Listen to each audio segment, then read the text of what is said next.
Done so much for me, I cannot tell it all.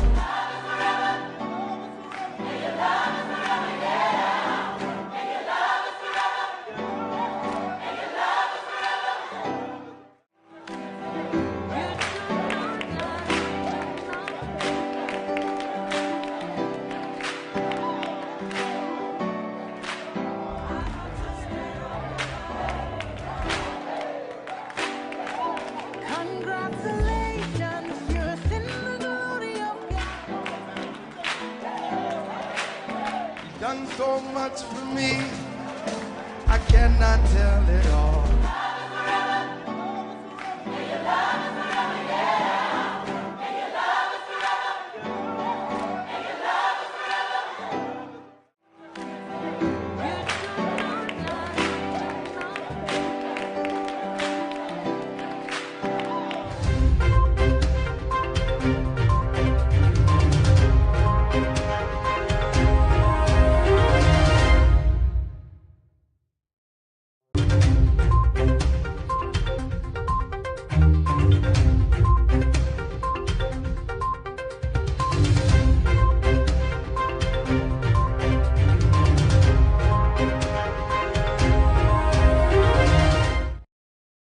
Hello and a very good morning to you. Thanks for joining us on the news on the hour. First, the headlines.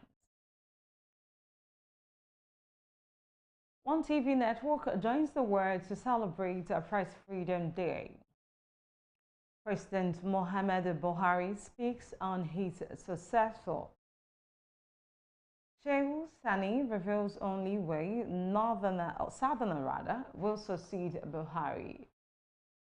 And U.S. Supreme Court likely to overturn abortion rights. Welcome back and now to the main news. 3rd May every year is World Press Freedom Day, a day set aside by the United Nations to celebrate journalism practice across the world. The theme for this year's World Press Freedom Day is journalism under digital siege, which, according to the United Nations, not only highlights the ways that endanger journalism, but also consequences of all these on public trust over digital communications. Mostly it focuses on the risk faced by journalists by surveillance and digitally mediated attacks. In this report, OneTV news correspondent takes a closer look at the freedom of journalism practice in Nigeria. Held as the 4th pillar of democracy, journalists have dedicated their time and again risk their lives and reputation to reveal the truth behind an incident, event, or scandal. And a bit to appreciate their hard work, every year May 3rd is observed as World Press Freedom Day. The special day celebrates the spirit of journalism and recognizes the dedication of journalists. It is extremely significant. The more reason United Nations consider it an opportunity to celebrate the fundamental principles of press freedom, assess the state of press freedom across the globe, defend the attacks on media independence, and pay tribute to journalists who sacrifice their lives in the line of duty. Well, this year's theme has journalism on the digital stage. OneTV network went out to ask, how free is journalism practice in Nigeria? And as a journalist, I carry out my duty I function right, but I feel personally that the freedom of press is not guaranteed in Nigeria, considering uh, some issues that we've encountered as journalists. Some of my colleagues, taking for example the one that happened with one of our colleagues who works with channels television. And not only that, even the ban on Twitter, I think that's another case that we can look at to show that actually the freedom of press in Nigeria is not guaranteed. During the ban of Twitter, many of media organizations were not allowed to put up their their their Twitter handles. All right, so that's depriving one of his or her media rights. So I feel Nigerian government has a very low tolerance when it comes to press freedom. And press freedom in Nigeria, to me, is not guaranteed. As the world continues to evolve, will journalism practice evolve? All the time will tell. Flora Duke reporting for OneTV Network News. Benue State, while the governor of Benue State, Samuel Ortom, has commended the courage and resilience of the Nigerian press in the sentence and promotion of the tenets of democracy in the country. Governor Ortom, in a goodwill message to commemorate this year's World Press Freedom Day, said credit must be given to the press for the enduring democracy and its resilience in the face of daunting challenges to continue to inform, educate, and entertain the populace. The governor noted the harsh environment under which the Nigerian media operates and urged the federal government to consider subsidies and import waivers for media equipment. The United Nations General Assembly declared May 3rd every year to celebrate the media and appreciate the importance of press freedom globally. And the theme for this year's World Press Freedom Day is Journalists Under Digital Siege. Moving on, the governor of Rivers State, Nyesom Wike, has recorded how he was charged with murder and armed robbery before he became Obiakpo Council Chairman. Wike said his journey, to becoming the local government chairman was not an easy one, as he was subjected to court cases. The governor, who is contesting for the 2023 presidency on the platform of the People's Democratic Party, spoke about his travails while speaking with OneTV Network Tuesday. He noted that he was the first person to become chairman of the local government that the Supreme Court had affirmed because of local and internal interest in the operations of the local government council. Explaining that it was not easy for him to occupy that position, he said he was taken to court in charge for murder and armed robbery. In other news, the Nigerian Security and Civil Defense Corps Rivers State Command has commenced an intensive security and surveillance patrol across the 23 local government areas and the state, while carrying out the order of the State Commandant Abu Abdul Tambawa.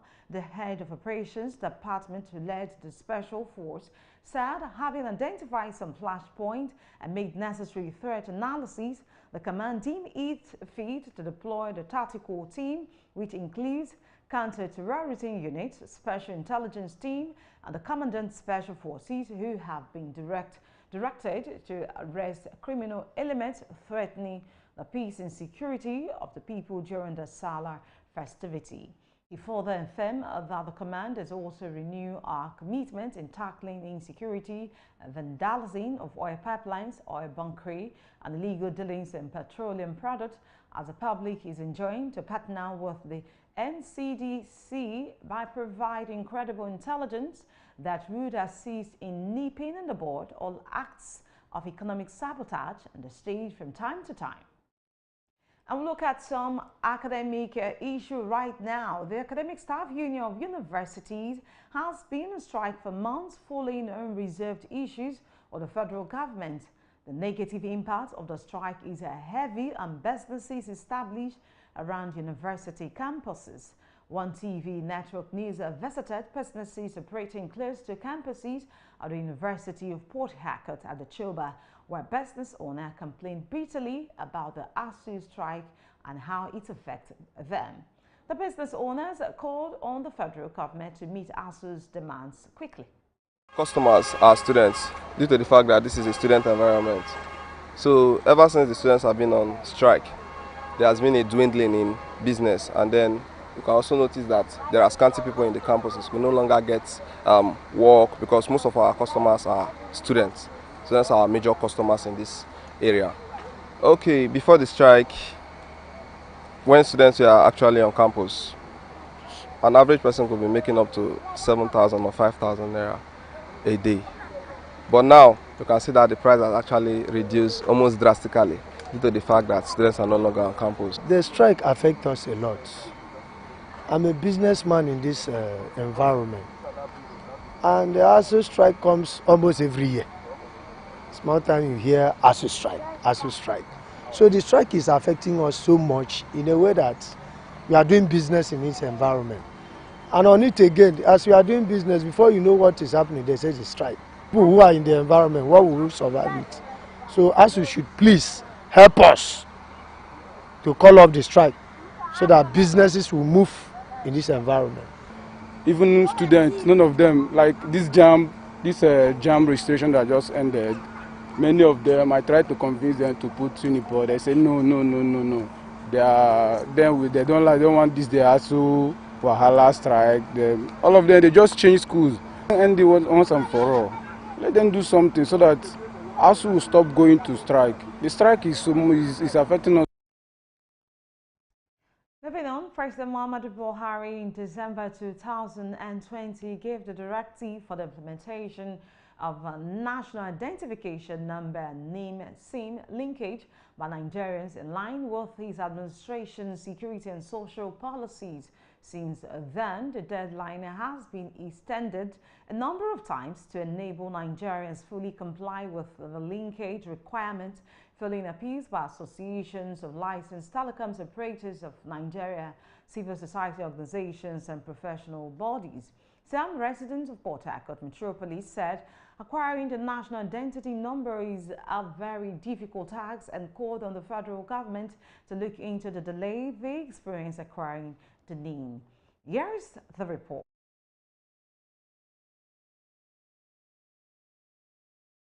I will bring you that report in our subsequent bulletin. But moving on, President Muhammadu Buhari has hinted that he would rather not have preferred candidate to succeed him as the country prepares for the 2023 presidential election. Buhari made it clear that he has no favorite candidate for the 2023 presidential election, promising to hand over power whoever Nigerians select as his successor in 2023. Buhari spoke during an interaction with a journalist after observing the Eid al-Fitr prayers in Abuja on Monday. The governor of Ondo State, Governor Rotimi Akeredolu, has said a strong worded message to leadership of the All Progressive Congress, asking the party should declare its position on zoning its 2023 presidential candidate. According to Akeredolu, the next president must come from the southern part of the country, adding that this was why the party zoned its national chairmanship position to the north. He condemned the refusal of the leadership of the APC to announce to his parent that the presidential slot would be for the south in 2023, noting that anyone against zoning at this period is being disingenuous. Akeredolu argued that while adhering to the spirit and letters of the laws guiding the conduct of election and succession to political offices, political expediency dictates that we must do nothing which is capable of tilting the delicate balance against the established arrangement which guarantees peace and promote trustees. You're still watching OneTV Network News. We'll go on a very short break. We'll be right back after now. Just stay with us.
Welcome back, features joining us. This is the news on the hour. And now to more stories. The National Working Committee of the People's Democratic Party has postponed its governorship and presidential screening appeal exercise from Tuesday, May 3rd to Wednesday, May 4th.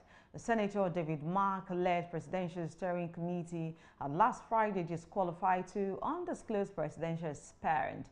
The PDP, in a statement by its National Publicity Secretary, Deibo Olugbon-Agba, said the adjustment in date was occasioned by the Eid al-Fitr celebration. The party apologized for any inconveniences. The change in the date may have caused the aspirant. There have been speculation about likelihood of former President Goodluck Jonathan contesting a presidential election in 2023 as a member of the All Progressive Congress, as those in support and those against the set calls for Jonathan to leave the People's Democratic Party and join the ruling All Progressive Congress in a bid to take over from President Muhammadu Buhari. OneTV network went to ask residents of Port Harcourt what they think about the issue. Pastor Chizi Eyi said Nigerians voted the former president out of power because they lost confidence in him. He said that the former president will not win if he contests again for the presidency.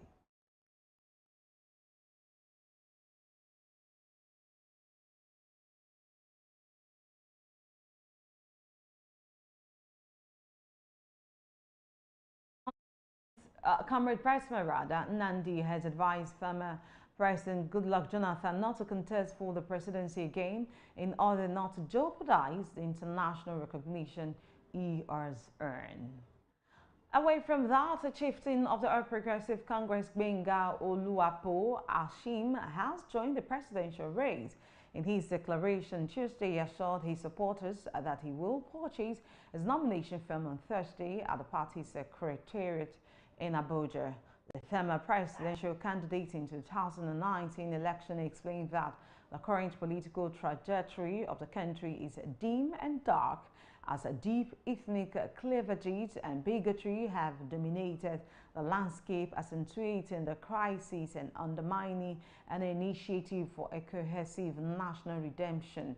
He said further that the culprit of this immediate state of affairs are the dominant elites of Nigeria across party lines, whose raising detail has been self-interest and personal aggrandizement, especially in the party in the past 24 years after the unfortunate decades of military rule. Moving on, former Kaduna lawmaker Shehu Sani has revealed the only way the southern region of Nigeria can produce President Muhammadu Buhari's successor in 2023. Sani on Tuesday said the only way a southern leader can emerge in 2023 if the major political parties produce their presidential candidate from the region. He said in a tweet, quote, "Power will shift to the south only if the candidates of the two main political parties are picked from the south."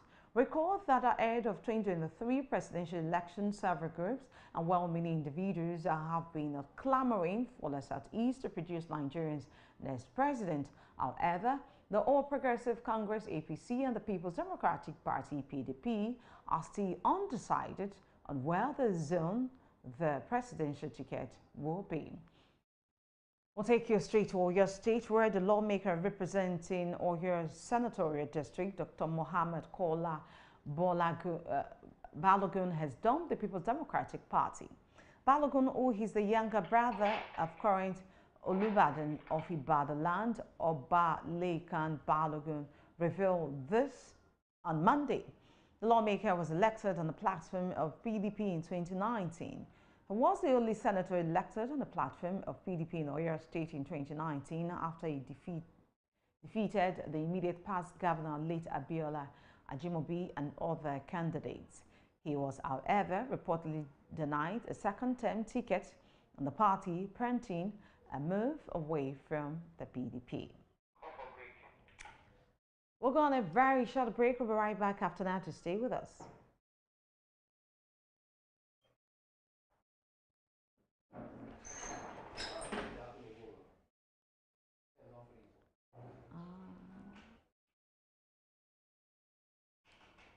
Sorry, network.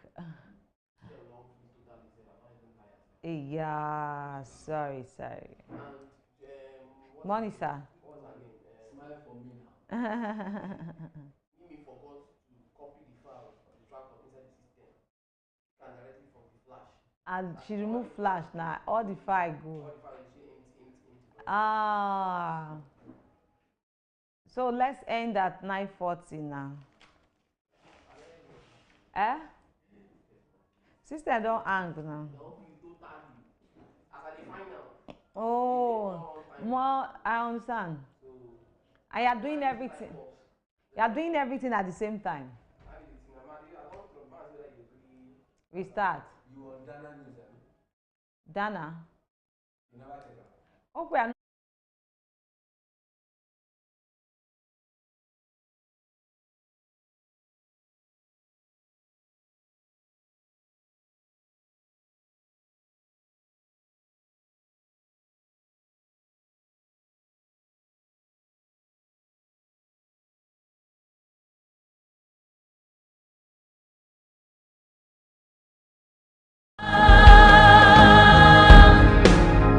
Even those who are gone are with us as we go on. Our journey has only begun. Tears of pain, tears of joy, one thing nothing can destroy is our pride deep inside. We are one.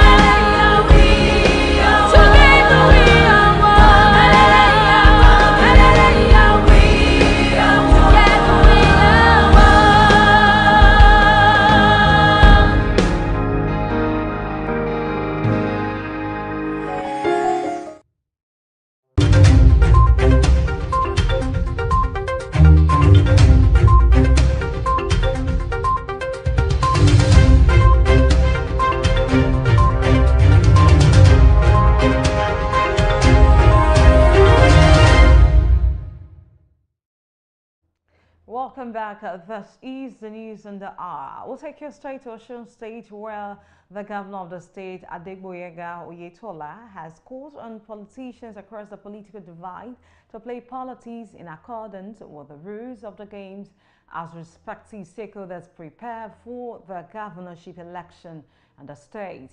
He also charged politicians to avoid anything that could threaten the peace of the state as it prepares for the Saturday, July 16, 2022 gubernatorial election. Making this call while addressing journalists after observing Eid al-Fitr prayers on Monday in Oshogbo, the governor noted that politics should not be seen as a do-or-die affair. According to him, quote, since it is not a do-or-die affair, lawyers and supporters of candidates and political parties in the state should maintain decorum and guide their public conduct before, during, and after the polls. End of quote. Away from that, a couple who were personnel of the Nigerian Army has been murdered by yet to be identified assailants in Imo State. A military source told newsmen that the woman was first raped before she was shot dead, along with her fiancé. The source said the couple were traveling to the state to formalize their traditional marriage rites when the incident happened, adding that the criminals made a video of the incident and circulated it online. The Director, Army Public Relations, Brigadier General Yema Wanchuku, confirmed the incident, adding that the Army was investigating it. He vowed that no stone would be left unturned to ensure that those who committed the crime were brought to book. Moving on, the founder of Solid Rock Kingdom Church at Pastor John Okoriko was also recently kidnapped by gunmen in Mpata, any local government area of Akwa Ibom State, says he was severely tortured by his adopters while in captivity. According to him, the adopters subsequently demanded 100 million naira from the church as the only condition for the release of the man of God. He, however, spent 4 days in captivity before he was released. Narrating his ordeal during church service on Sunday, the General Overseer revealed that his abductors named him Adeboye, saying he is a rich pastor and must produce the ransom. He told his congregation that 2 of his abductors knelt down and asked him for prayer before he was finally released. And to Ogun State, well, the state governor Dapo Abiodun says his administrations will not condone any act of indiscipline and criminality capable of truncating the peace being enjoyed by the residents of the state. Abiodun made this known while hosting a reception for members of the Ogun State League of Imams and Alfals, led by Chief Imam of Egbaland, Sheikh Sandala Bangbola, to commemorate the Eid al-Fitr celebration at the Presidential Lounge, Abeokuta.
You're welcome back, and this is how we cap it up on the news and the hour. Stay with us for subsequent bulletin, but up next is the Parliament and the people with DD West. We'll be right back after now.